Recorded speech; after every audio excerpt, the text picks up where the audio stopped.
आज हम लोग क्लास 10 भौतिक विज्ञान के चैप्टर रासायनिक गणनाएं केमिकल कैलकुलेशन में से स्टोशियोमेट्रिक इक्वेशन जो हमने पढ़ा था उसका सेकंड रूप पढ़ेंगे। पहला रूप जो हमने देखा था, पहला जो समीकरण हमने इसके पहले भाग में जाना था, वहाँ पे भार के साथ भार का संबंध जाना था। ऐसी समस्या हल की थी जहाँ भार के साथ भार का संबंध था। जो सेकंड पार्ट है वहाँ पे हम भार के साथ आयतन का संबंधी गणनाएं करेंगे। यानी ऐसे सवाल जिसमें अभिकारक का भार हो सकता है दिया हो और प्रतिफल का आयतन निकालना हो, या ये हो सकता है कि प्रतिफल का आयतन दिया हो या भार दिया हो, तो मैं अभिकारक का आयतन या भार निकालना, यानी भार के साथ आयतन हमें कैलकुलेट करना होगा। ठीक, तो इन सवालों में देखो, इन सवाल को करने से पहले हमें एक चीज़ जानना होगा, वो ये कि एक मोल किसी भी पदार्थ, किसी भी गैस का एक मोल में, किसी भी गैस का अगर एक मोल हो तो एक मोल का आयतन कितना होता है। तो ये क्लास इसके पहले क्लास या चैप्टर में ही तुम लोग पढ़ चुके हो कि एसटीपी यानी स्टैंडर्ड टेम्परेचर एंड प्रेशर पर किसी भी गैस का एक मोल का आयतन होता है 22.4 लीटर। 22.4 लीटर यह है किसी भी गैस का एक मोल का आयतन 22.4 लीटर। ये तुम्हें तो ये हुआ तुम्हारा बैलेंस इक्वेशन। अब ध्यान दो, इस इक्वेशन में देखो, यहाँ पे हाइड्रोजन के 4, यहाँ पे हाइड्रोजन 4, ऑक्सीजन 2, ठीक, बैलेंस हुआ। अब यहाँ देखो हाइड्रोजन के कितने परमाणु यहाँ पे है, यहाँ कितने ऑक्सीजन के हैं और यहाँ पे कितने हैं। तो हाइड्रोजन के जैसे यहाँ दिख रहे हैं, 2 परमाणु के ने मिल के एक अणु बना है। यहाँ पे ऑक्सीजन का एक अणु है, यहाँ पे पानी का एक अणु है, H2O का एक अणु, ठीक। लेकिन साइड में देखो क्या है, 2, इसके साइड में क्या है, कुछ नहीं, यानी 1, इसके साइड में क्या है, 2, ठीक। यानी अगर देखें तो यहाँ पे हाइड्रोजन का एक मोल है, इन 2 परमाणुओं ने मिलके एक अणु बनाया, यानी एक मोल है। एक मोल अगर हाइड्रोजन का है, लेकिन यहाँ कितने हैं, यहाँ 2 है। यानी अगर एक मोल का आयतन 22.4 होगा तो यहाँ कितने हैं, 2 है, यानी ये हो जाएगा 2 × 2 22.4। यहाँ पे ऑक्सीजन के अणु कितने हैं, यहाँ पे ऑक्सीजन का एक अणु है या 2 परमाणु है, यानी ये दोनों ने मिलके ऑक्सीजन बनाया हुआ है, इन लोगों ने एक मोल ही बनाया है, यानी इसका आयतन होगा 22.4 लीटर। इसका आयतन क्या होगा, H2O, यहाँ पानी का एक अणु है, पानी का एक अणु है जिसका जो है H2O, और एक अणु अगर है पानी का तो वो क्या बना रहा है, उसका आयतन क्या होगा, एक मोल का आयतन, यहाँ पानी का H2O का एक मोल है, उसका आयतन क्या होगा 22.4। तो यहाँ कितने हैं, 2, इसके बगल में क्या देखो 2, यानी ये क्या होगा 2 × 22.4। अगर मान लो यहाँ 2 ना होकर मान लो यहाँ 3 होता तो यहाँ क्या लिखता, 3 × 22.4, यानी 3 मोल हो जाता वो। अगर यहाँ 5 होता तो क्या होगा 5 × 22.4, यानी 5 मोल हो जाता वो। अगर यहाँ 6 होता, 7 होता, 10 होता, कुछ भी होता, यहाँ पे जो भी संख्या होती उतने संख्यक मोल होते। तो यहाँ पे हमें क्या दिख रहा है कि हाइड्रोजन का 2 मोल ऑक्सीजन का 1 मोल मिलके पानी का 2 मोल बना रहे हैं, है ना। हाइड्रोजन का 1 मोल, हाइड्रोजन का 2 मोल, ऑक्सीजन का 1 मोल, ये दोनों मिलके पानी का H2O का क्या बना रहे हैं, 2 मोल बना रहे हैं, ठीक। या अगर आयतन के संबंध में ध्यान दें, ये 22.4 क्या है, एक आयतन है। हाइड्रोजन के अणु का एक आयतन है वो 22.4, यानी कितने आयतन हो गए, 2 आयतन हाइड्रोजन का, एक आयतन ऑक्सीजन का, ये दोनों मिलके बना रहे हैं 2 आयतन H2O का, 2 आयतन H2O का बना रहे हैं, ठीक। अब इसी को अगर हम लोग ग्राम मॉलिक्यूलर वेट में अगर कन्वर्ट करें, ठीक, तो H2 का अगर मॉलिक्यूलर वेट में कन्वर्ट करें तो क्या होगा बोलो तो। यहाँ पे हाइड्रोजन का है 1 × 2, यहाँ पे आएगा 2 है तो 1 × 2 और 2 यानी 4 आएगा, ये होगा 4 ग्राम। ऑक्सीजन का एटॉमिक वेट है 16, यहाँ पे 2 है, यानी हो जाएगा 32। H2O का अगर करेंगे तो 1 × 2, ठीक, 1 × 2 होगा, और यहाँ पे है 16, ठीक। यहाँ क्या होगा 1 × 2 और प्लस 16 × 2, यही होगा। तो 1 × यहाँ 16 18 36, ठीक। तो देखो 4 ग्राम हाइड्रोजन 32 ग्राम ऑक्सीजन मिलके 36 ग्राम वाटर बना रहे हैं H2O, ठीक, इसी सवाल, इसी को अगर मैं घुमा के बोलता हूँ, इसी को अगर मैं घुमा के बोलूँ कि 2 into 22.4 2 into 22.4 litre hydrogen, 22.4 litre oxygen, ये दोनों मिल के 36 ग्राम H2O बना रहे हैं, तो वो भी सही होगा, क्योंकि यही मिल के तो ये बना रहे हैं, इनके मिलने से ही तो ये हो रहा है। तो यहाँ पे अगर मैं लीटर 2 इंटू 22.4 और 22.4 लीटर, ये दोनों मिल के 2 इंटू 22.4 H2O बना रहे हैं, ये ना कहा कि मैं ये भी कह सकता हूँ कि वो 36 ग्राम 2 इंटू H2O बना रहे हैं। ठीक, यानी कहने का मतलब क्या है कि ग्राम के साथ हम लीटर या लीटर के साथ ग्राम को कन्वर्ट कर सकते हैं। कौन सा रिलेशन? तब हमारा ये रिलेशन ख्याल रखना होगा कि 1 मोल बराबर हो रहा है 22.4 लीटर। ठीक, तब हमें इक्वेशन पहले लिखना होगा और देखना होगा किसके साथ किसको हमें कन्वर्ट करने बोला गया। जैसे उदाहरण के लिए एक और मान लो कि जैसे मान लो H2O ही है। ठीक, H2O का ये 1 मोल है। अब 1 मोल, अगर H2O का 1 मोल है तो ये क्या होगा? ये होगा 22.4 लीटर के बराबर। और इसका अगर हम लोग मॉलिक्यूलर वेट निकाले तो हमने अभी देखा कितना आएगा, 36 नहीं, कितना आ रहा था, तो 18 ग्राम आएगा। यानी 18 ग्राम असल में हो रहा है क्या? 22.4 लीटर के बराबर। 18 ग्राम ही है 22.4 लीटर के बराबर, यानी इजीली हम ग्राम से लीटर या लीटर से ग्राम में इजीली कन्वर्ट कर सकते हैं। तो इस टॉपिक में जहाँ पे हम लोग भार एवं आयतन संबंधी गणनाएं करेंगे, वहाँ पे हमें भार को आयतन में या तो आयतन को भार में बदलने की ज़रूरत पड़ेगी, और वहाँ पे हमें ये कॉन्सेप्ट ख्याल में रखना होगा कि किस तरह से ग्राम को लीटर या लीटर को ग्राम में बदलेंगे। और ये वाला हमें बहुत इंपॉर्टेंट काम में आएगा कि 1 मोल बराबर असल में होता है 22.4 लीटर। ठीक है, अब हम लोग सवाल हल करते हैं। सवाल देखो क्या है। STP पर, स्टैंडर्ड टेम्परेचर एंड प्रेशर पर 14 ग्राम नाइट्रोजन का आयतन क्या होगा? What is the volume of 14 gram nitrogen gas at STP? ठीक है, सवाल देखो। अब इस सवाल को हल करने समय हमें जानना होगा नाइट्रोजन गैस के बारे में। अब हमें ये मालूम है, अब तक हम क्लास 8-9 में जान चुके हैं कि नाइट्रोजन गैस द्विपरमाणुविक है, यानी डायटोमिक है, यानी प्रकृति में हमें नाइट्रोजन गैस N2 में मिलेगा। अब N2 अगर है तो यहाँ पे कितने एटम्स हैं नाइट्रोजन के? 2 है। अब अगर नाइट्रोजन का एटॉमिक मास हमें मालूम है 14, तो इसका क्या निकलेगा? ग्राम आणविक द्रव्यमान या ग्राम मॉलिक्यूलर मास क्या निकलेगा N2 का? ठीक,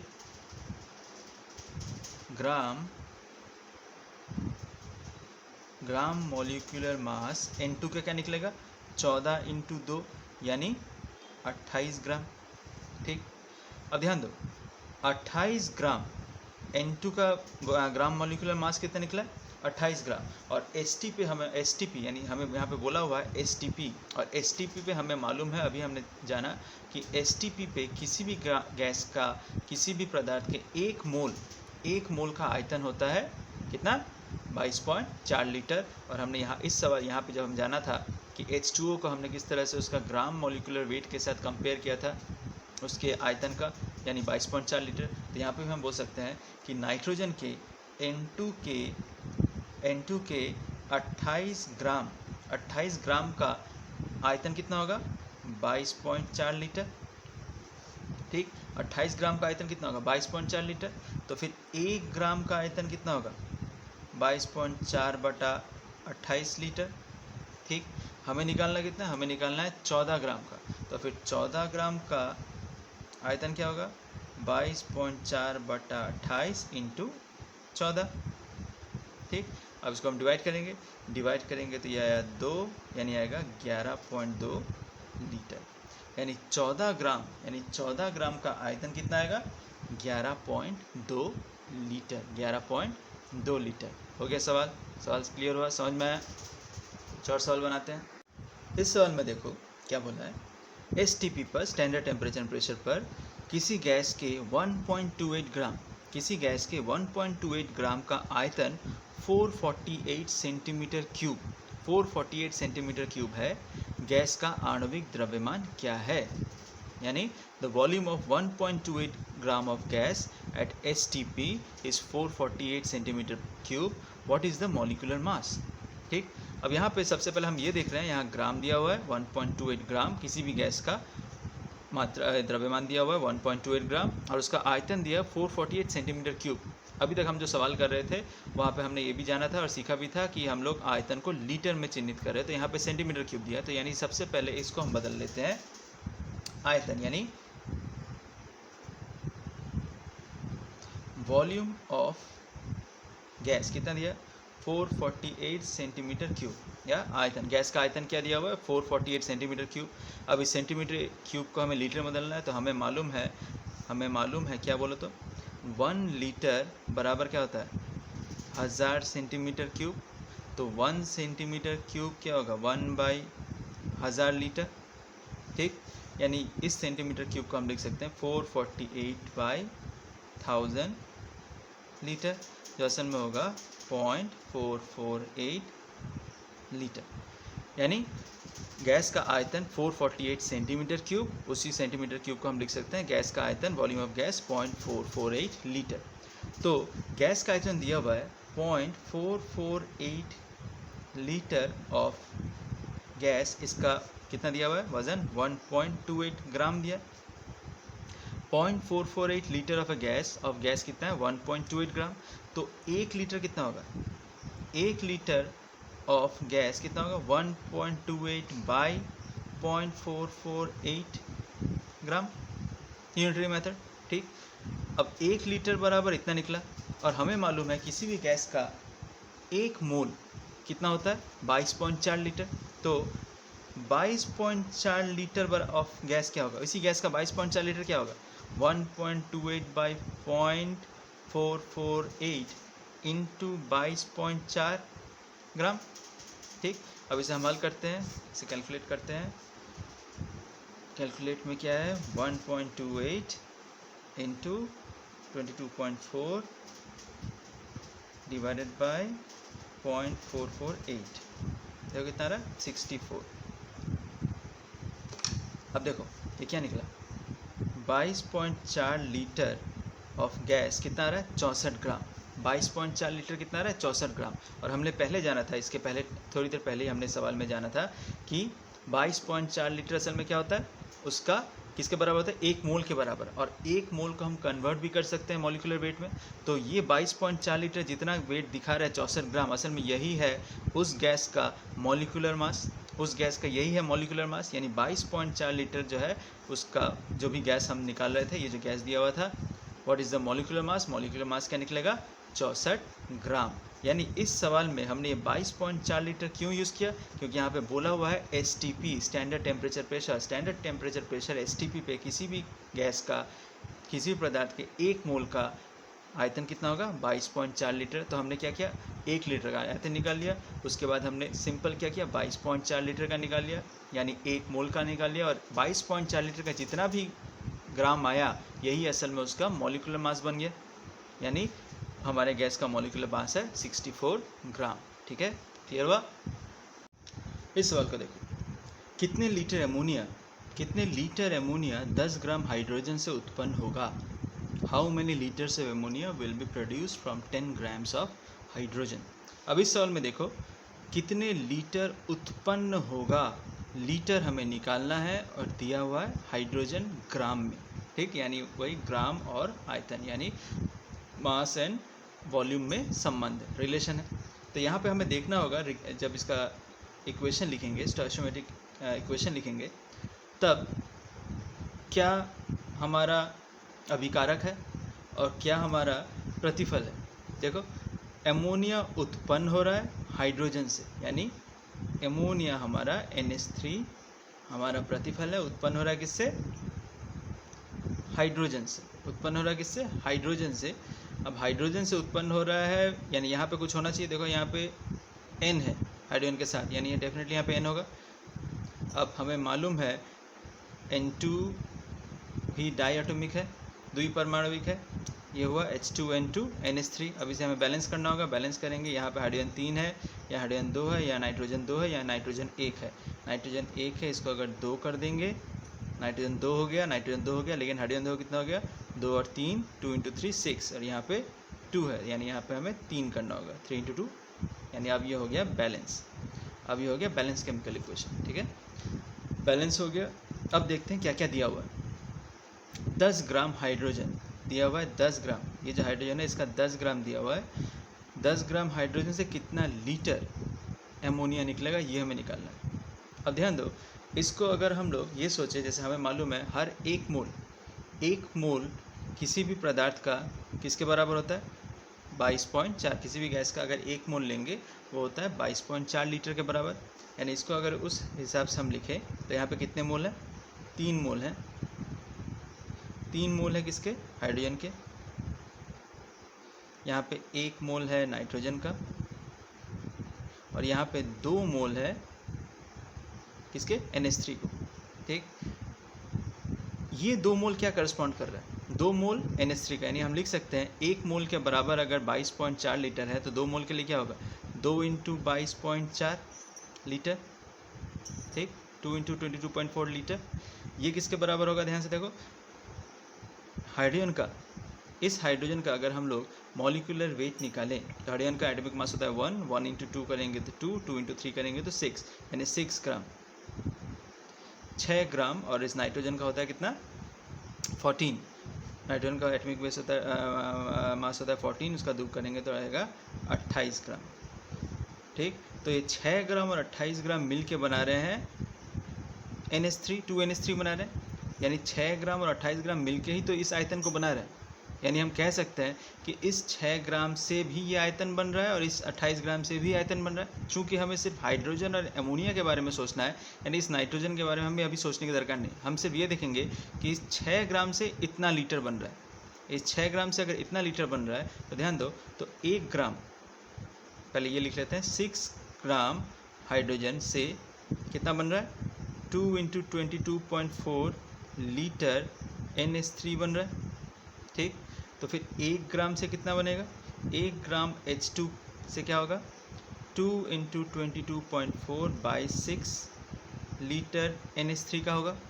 और हमें निकालना कितना है, 10 ग्राम से कितना होगा, हमें निकालना है 10 ग्राम, तो फिर 10 ग्राम H2 से क्या होगा, 2 × 22.4/6 × 10 लीटर किसका, NH3 का। अब इसे हम हल करेंगे तो ये कटेगा, यहाँ पे आएगा 3, अब ये कैलकुलेटर से कर लेते हैं, 22.4 × 10 / 3 कितना है, 74.6 लीटर, क्लियर हुआ। तो 10 ग्राम हाइड्रोजन से 74.6 लीटर एमोनिया निकल रहा है, NH3। तो यहाँ पे हमने क्या किया, ग्राम से लीटर में बदला, ग्राम से लीटर में बदला। किसका ग्राम से, जो सवाल में दिया हुआ है, सिर्फ हाइड्रोजन के बारे में बोला गया तो सिर्फ हमने हाइड्रोजन का ही इस्तेमाल किया। हाइड्रोजन का 6 ग्राम, उसका हमने एटॉमिक मास से उसका मॉलिक्यूलर वेट निकाल लिया। मॉलिक्यूलर वेट से हमने इसको देखो, हमने इसको मॉलिक्यूलर वेट में नहीं लिखा, क्यों, क्योंकि इसको तो हमें लीटर में बदलना है, तो इसका हमने मोल के कॉन्सेप्ट से लीटर में बदल दिया। इसके हमने मोल के कॉन्सेप्ट से लीटर में बदला, क्योंकि ये है कितने मोल, NH3 अगर यहाँ पे 1 होता तो सिर्फ 1 मोल होता, लेकिन यहाँ पे 2 है, इसका कोफिशिएंट 2 है, तो ये 2 मोल हुआ। और 1 मोल बराबर होता है 22.4 लीटर्स, तो 2 मोल होगा 2 × 10.4 लीटर्स। तो 6 ग्राम से कितना उत्पन्न हो रहा है, 2 × 22.4 लीटर्स। तो फिर 1 ग्राम से होगा डिवाइडेड बाई 6, 10 ग्राम से होगा इंटू 10, 20, कैलकुलेशन करके 74.6 लीटर। तो ये हो गया सॉल्व, ठीक है। अगला सवाल देखते हैं, यहाँ क्या बोला है देखो, अमोनिया उत्पन्न करने के लिए 5.5 या 5.5 लीटर हाइड्रोजन के साथ कितना ग्राम नाइट्रोजन मिलाया जाए। How many grams of nitrogen are needed to react with 5.5 litre of hydrogen to form ammonia. देखो पहले सवाल जैसा ही है, पहले सवाल जैसे रिएक्शन है, यानी यहाँ पे हमारा अमोनिया उत्पन्न हो रहा है, NH3 उत्पन्न हो रहा है। किससे उत्पन्न हो रहा है, हमने देखा था H2 + N2, इसे बैलेंस करेंगे तो यहाँ आएगा 3 और यहाँ आएगा 2, सेम इक्वेशन।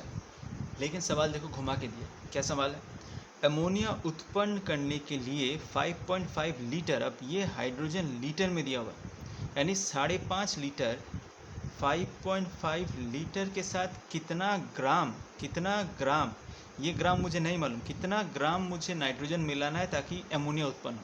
इसके पहले वाले सवाल में क्या था, ये दिया हुआ था इसके पहले वाले सवाल में ये ग्राम में था, मुझे कितना लीटर एमोनिया निकालना था वो हमने निकाला, यानी ग्राम से लीटर में बदला था। लेकिन यहाँ देखो लीटर दिया हुआ है, हाइड्रोजन लीटर में दिया हुआ है, और कितना ग्राम नाइट्रोजन चाहिए ताकि एमोनिया बने, यानी यहाँ मुझे लीटर से ग्राम में बदलना, यहाँ मुझे लीटर से ग्राम में बदलना है। ठीक, तो सेम मोल कंसेप्ट लो, यहाँ पे भी मोल कंसेप्ट लेंगे। यहाँ पे कितने मोल है हाइड्रोजन के? 3 मोल है। ठीक, तो 3 मोल हाइड्रोजन का जब नाइट्रोजन के साथ मिलेगा तभी ना जाके एमोनिया बनेगा। नाइट्रोजन का हमें क्या निकालना है? ग्राम। नाइट्रोजन का क्या निकालना है? ग्राम। इसलिए नाइट्रोजन का हम क्या करेंगे? एटॉमिक मास निकालेंगे। एटॉमिक मास से मॉलिक्यूलर वेट निकाल लेंगे।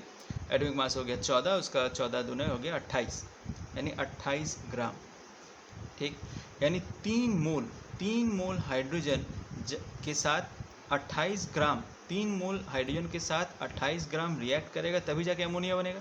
तो हमें कन्वर्ट करना है ये मोल, तो हमें कन्वर्ट करना है फिर 5.5 लीटर के लिए कितना ग्राम चाहिए। तो सबसे पहले यहाँ देखो 3 मोल 28 के साथ रिएक्ट कर रहा है, तो हमें मालूम है मोल को क्या लिखेंगे? 1 मोल बराबर होता है 22.4 लीटर। तो यहाँ क्या हो रहा है? 3 इंटू 22.4 लीटर, यानी 3 इंटू 22.4 लीटर हाइड्रोजन किसके साथ मिल रहा है? नाइट्रोजन के साथ। कितने ग्राम? 28 ग्राम। 28 ग्राम नाइट्रोजन के साथ मिलके ही NH3 बनाएगा। चूँकि हमें सिर्फ हाइड्रोजन और नाइट्रोजन के बीच में ही संपर्क निकालना है, NH3 के साथ कोई संपर्क सवाल में नहीं है, यानी इसके साथ हमें कुछ करने की ज़रूरत नहीं है, हमें सिर्फ इन दोनों के बारे में ही सोचना है। तो यहाँ हमने क्या देखा? 3 इंटू 22.4 लीटर हाइड्रोजन, इसके साथ 28 ग्राम नाइट्रोजन मिलेगा। जब ये मिलेगा तभी जाके अमोनिया उत्पन्न होगा। तो ये हो गया हमारा समीकरण।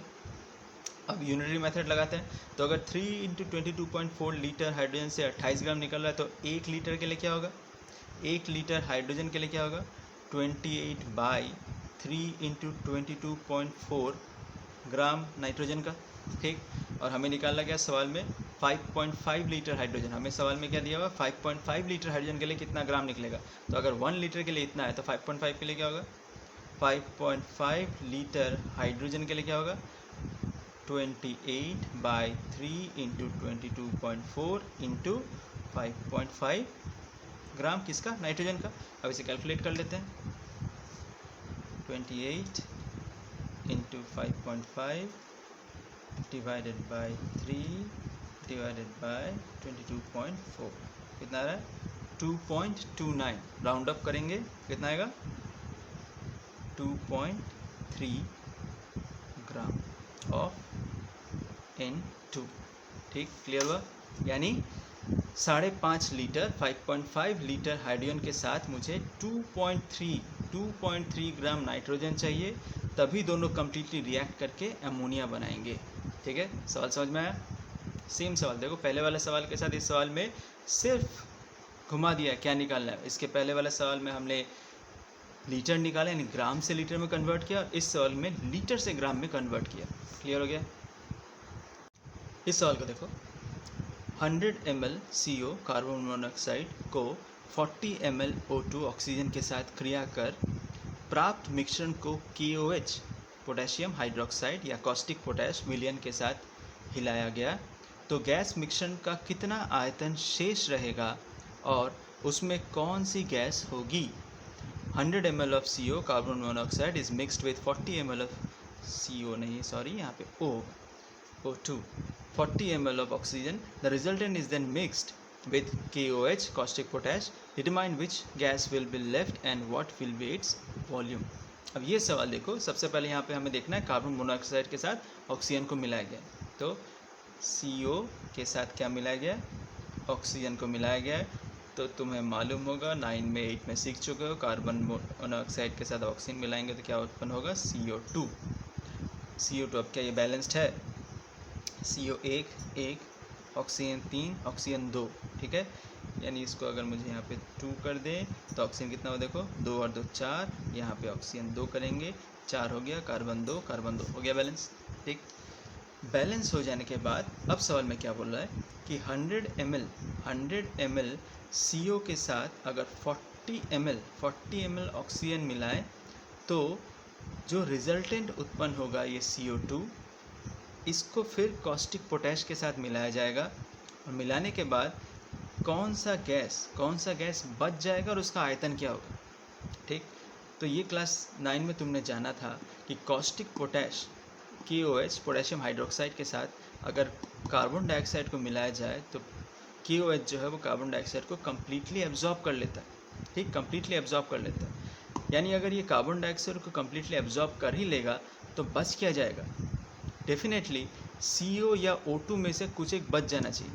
अब वो हमें देखना है कि क्या बचेगा।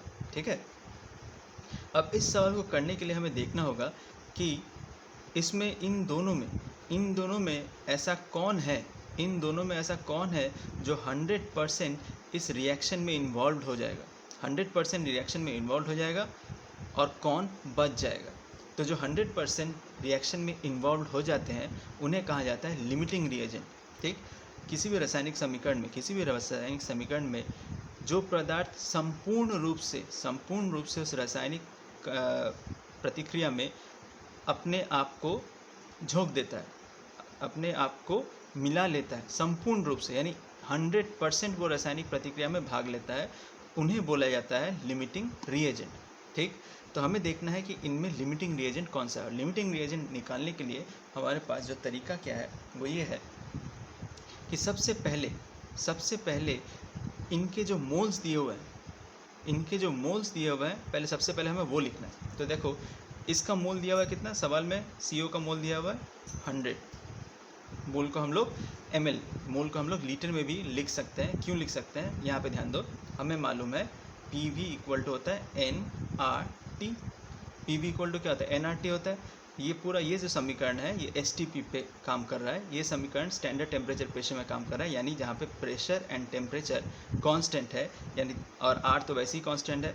तो हमें क्या मिलेगा, V equal to N, number of moles और आयतन, ये दोनों डायरेक्टली प्रोपोर्शनल हो जाते हैं। ठीक, तो हम लोग ये जो आयतन दिया हुआ है इसको हम लोग मोल्स के रूप में भी सोच सकते हैं। तो ये 100 ml या 100 मोल्स दिया हुआ है किसका, CO का। कितना है इसका, 40 नंबर ऑफ मोल्स। यहाँ पे क्या कर रहे हैं हम लोग, नंबर ऑफ मोल्स कितना है इसका 100, इसका 40 और इसका हमें नहीं मालूम। ठीक, इसके बाद जो हमें करना है इसका कोफिशिएंट देखना है। किसका कोफिशिएंट देखना है, इनका कोफिशिएंट देखना है। इसका कोफिशिएंट क्या है 2, इसका कोफिशिएंट क्या है, देखो इसके आगे क्या है, कुछ नहीं है यानी 1 है, और इसका कोफिशिएंट क्या है 2 है। कार्बन मोनोऑक्साइड के आगे क्या है 2, इसका कोफिशिएंट हुआ 2। ऑक्सीजन के आगे क्या है 1, इसका कोफिशिएंट हुआ 1।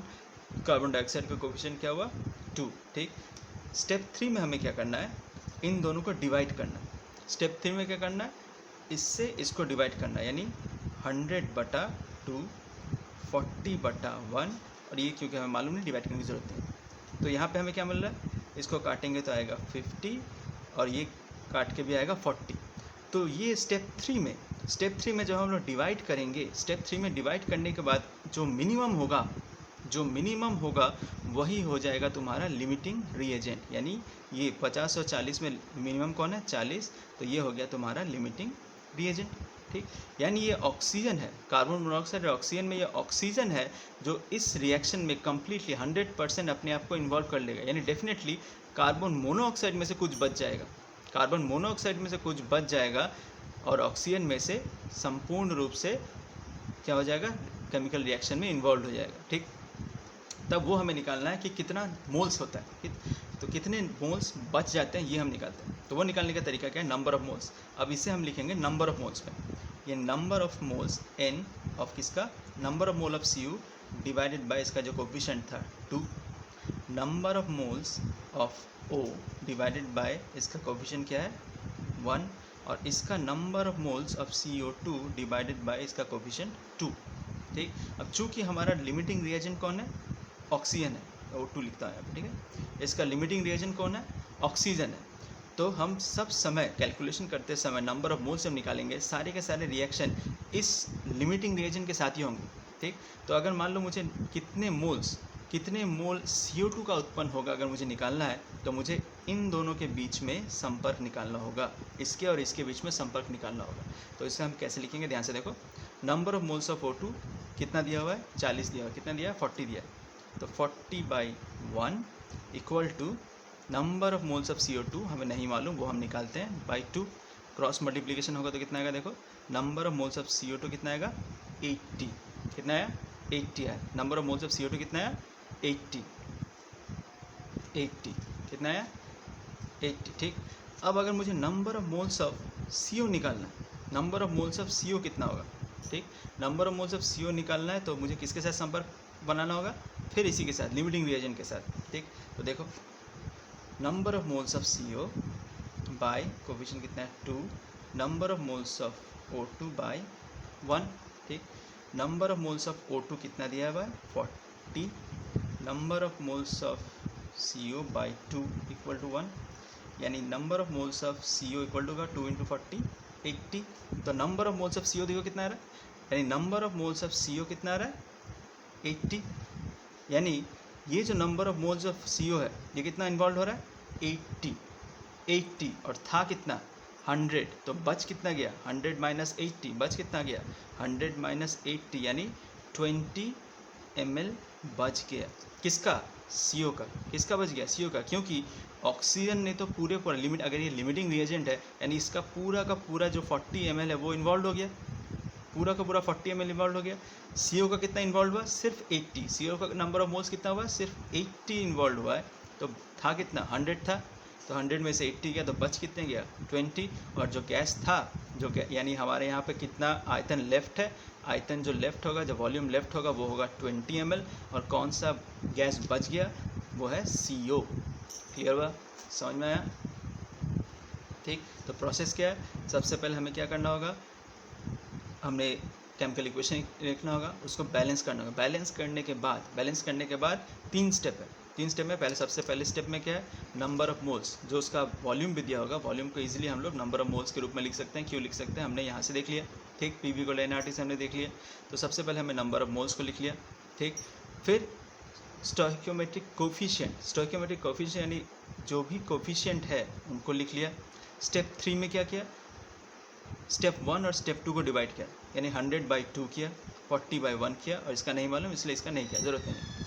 फिर इन दोनों स्टेप में इस स्टेप में हमने देखा जो मिनिमम आया, जो मिनिमम था, जैसे इसमें 50 और यहाँ पे 40, जो मिनिमम होगा वही होगा तुम्हारा लिमिटिंग रिएजेंट। और लिमिटिंग रिएजेंट हमने क्या जाना था, जो कम्प्लीटली अपने आप को केमिकल इक्वेशन रिएक्शन में इन्वॉल्व कर लेगा, यानी पूरी ख़त्म हो जाएगा, ठीक। तो ये था हमारा ऑक्सीजन। ये निकल जाने के बाद फिर हमें नंबर ऑफ मोल्स अगर निकालना है तो सेम वही जो स्टेप 1 और स्टेप 2 में से स्टेप 3 में आए थे, सेम वही प्रोसेस करेंगे। सिर्फ लिखेंगे NCO, जैसे हमारा नंबर ऑफ मोल्स था तो नंबर ऑफ CO बाई 2, वही divided by 2, number of moles of oxygen by 1, क्योंकि इसका कोफिशिएंट 1 था, number of moles of CO2 divided by 2, इसका कोफिशिएंट 2 था। फिर जिसका भी नंबर ऑफ मोल्स निकालना है उसके साथ हमें सिर्फ लिमिटिंग रिएजेंट वाला जो नंबर ऑफ मोल्स था उसके साथ ही उसका कंपेयर करना है। अगर इस वाले को निकालना है तो इस वाले, अगर मुझे number of moles of CO2 निकालना है तो number of moles of O2 के साथ CO2 वाला रिएक्शन करेंगे, क्रॉस मल्टीप्लिकेशन करके हमने देखा 80 आया, तो नंबर ऑफ मोल्स कितना था 80, ठीक उसी प्रकार से अगर number of moles of CO निकालना है तो हमने क्या किया, number of moles of CO के साथ number of moles of O2 को कंपेयर किया, जो हमने यहाँ पे किया, और फिर यहाँ पे भी क्रॉस मल्टीप्लिकेशन करके देखा कितना है 80, यानी 80 मोल्स CO के 40 मोल्स ऑक्सीजन के मिला के 80 मोल बना रहे हैं कार्बन डाइऑक्साइड के।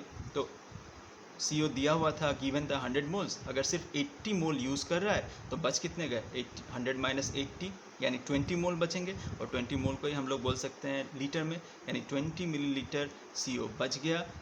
यही था हमारा आंसर। क्लियर।